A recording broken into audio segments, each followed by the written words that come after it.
ప్రీతమ నాయకులు జాతీయ అధ్యక్షులు నారా చంద్రబాబు నాయుడు గారికి జన్మదిన శుభాకాంక్షలు తెలియజేస్తూ మరి పల్నాడు జిల్లా నర్సాపేట ముఖద్వారంలో మరి పార్లమెంట్ ఆఫీసులో మరి కొమ్మాలపాటి శ్రీధర్ గారి అధ్యక్షతన మరి స్టేట్ నాయకులు, జిల్లా నాయకులు, మండల నాయకులు అందరూ ఆధ్వర్యంలో చంద్రబాబు నాయుడు గారి జన్మదినోత్సవాన్ని ఎంతో ఘనంగా చేసిన కొమ్మాలపాటి శ్రీధర్ గారికి ధన్యవాదాలు తెలియజేస్తున్నాము.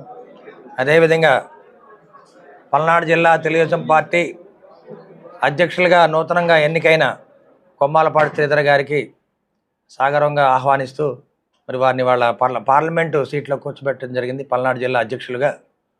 అదేవిధంగా రేపు రాబోయే కాలంలో జూన్ మొదటి వారంలో నారా చంద్రబాబు నాయుడు గారిని ముఖ్యమంత్రి పీఠం మీద కూర్చోబెట్టే బాధ్యత కూడా నర్సరావుపేట నుంచి మీ చదలవాడ అరవింద్ బాబు బాధ్యత తీసుకుంటున్నాడని చెప్పి మీడియా ముఖంగా తెలియజేస్తున్నాను.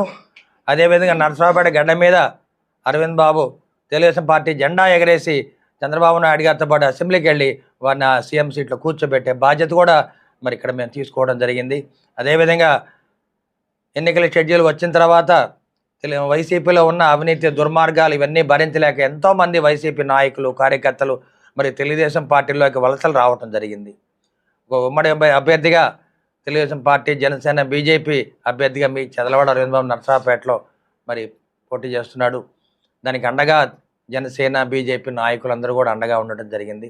అదేవిధంగా మా జీవి ఆంజలి గారు పల్నాడు జిల్లా అధ్యక్షులు మాకు ఇప్పటిదాకా కూడా నామినేషన్ వేసేదాకా మరి 7 అసెంబ్లీ సెగ్మెంట్లకి అండగా ఉండి తోడుగా ఉండి మమ్మల్ని నామినేషన్ ప్రక్రియ మరి నిన్న చేయటం జరిగింది 18వ తేదీన.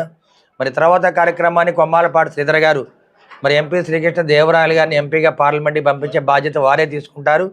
పల్నాడు జిల్లాలో ఉన్న 7 అసెంబ్లీ సీట్లు కూడా గెలిపించి బాధ్యత మరి వారే తీసుకొని మమ్మల్ని అందరం కూడా అసెంబ్లీకి పంపించే బాధ్యత మరి కొమ్మాలపాటి శ్రీధర్ గారు తీసుకున్నారు. కాబట్టి మరి మా జీవి అంజలి గారికి, మా ప్రీతమ నాయకుడు, అదేవిధంగా మేము అందరం కూడా అభిమానించే వ్యక్తి, ఒక నీతి, నిజాయితీ, ఓర్పున్న మనిషి కొమ్మాలపాటి శ్రీధర్ గారిని మరి వాడు పల్నాడు జిల్లా అధ్యక్షులుగా మేము ఆహ్వానిస్తున్నాము, అభినందిస్తున్నాము. జై తెలుగుదేశం.